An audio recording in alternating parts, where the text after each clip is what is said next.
Well, the official start of summer means we're officially headed into some of the hottest days of the year and some of the highest electric bills. But homeowners with solar panels love this time of year. More Georgians are going solar. But as Fox 5 I-Team reporter Randy Travis is here to show us, the government wants to make sure that you don't fall for a solar scam. That's right, Thomas. And we've exposed some of these solar scams ourselves. People who shelled out big money only to wind up feeling misled with the results. The Federal Trade Commission wants solar power to soar, but still keep you from getting burned in the process. How often do you come out here and just look at it and go, ah? Almost every time I come out here. Some people admire their rose bushes or plush green lawns. Bill Entrican can't stop looking at the 25 solar panels on his Newton County roof. Because that's money. And admiring the ridiculously low monthly electric bill he pays to Georgia Power. Still, I wish I'd have done a little bit more research after the fact, seeing the problems that other folks have had. Over the years, we've told you about homeowners who wish they'd done their solar homework. This one wound up with cheaper Chinese solar panels, even though the company's proposal listed American. The installer claimed the roof line forced them to use Chinese panels, but the homeowner insists no one told him, and the cost never changed. I certainly feel duped. This Paulding County woman gave a solar installer $10,000 up front, but never received any panels. You may remember that guy. His name is Willie Akers. I'm doing the best I can, Randy. What happened to the $10,000 you took from the Emorys? Okay, I didn't take $10,000 from the Emorys. I saw a check made out to you. Where is it? Okay, it's in my banking account where it's been sitting at. Well, then you did take it, didn't you? Okay, well, I didn't take their money. I took their money into my account and where it's sitting at right now.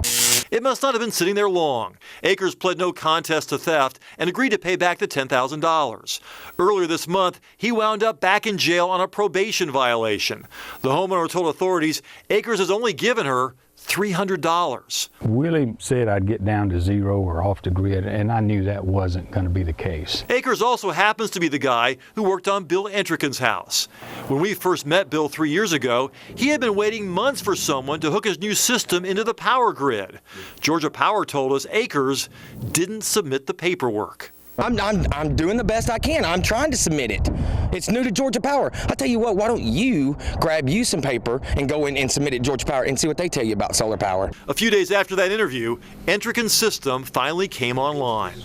Bill likes looking at this app on his phone a lot. It shows that since he put in solar panels, he's generated enough juice to power a whole stadium for one day. He's also saved a whole acre of trees. But if you're going to be a solar pioneer like Bill, you also have to be ready for those hidden dangers along the solar frontier. Welcome to our workshop on solar distributed generation. And that's why the Federal Trade Commission invited industry leaders this week to come up with ways to better protect consumers. The head of the Solar Energy Industry Association pointed out it took 40 years to install their 1 millionth solar panel. So that second million won't happen if the customer isn't treated right. The biggest tip, don't just hire the first company that comes to your house. That's what all these people did. I still went with the first one because he was so convincing in his statements and his claims. Sometimes the sales pitch doesn't necessarily represent what reality is, right? That's correct. Sadly, that's correct. The FTC also warns homeowners can be misled over how quickly they will make back their investment. One salesman told us during a hidden camera investigation that electricity rates were going up 30% a year. If we bought his solar panels, we'd break even after only 6 or 7 years. The truth? Energy rates are going up about maybe 3 or 4% a year. So if we bought his panels, it would have taken us 12 years to make it back, not just 6 or 7. So be careful with the sweet talks that you hear from these people. Yeah, and Randy, that's where it gets so confusing with all the numbers and the percentages. How do you sift through all of that? Well, one of the ideas that was talked about at the FTC workshop this week was to come up with some sort of truth in lending form that was standard in all 50 states, kind of like when you go apply for a mortgage. It spells it out exactly what you're getting and how much it's going to cost you. So that's one of the things they're considering. The FTC is still taking ideas. They're going to publish their findings later on, but we've got some more information on our website, fox5atlanta.com. Click on it and you can add your own thoughts. All right, we'll check it out. Thanks, Randy. Randy, thanks.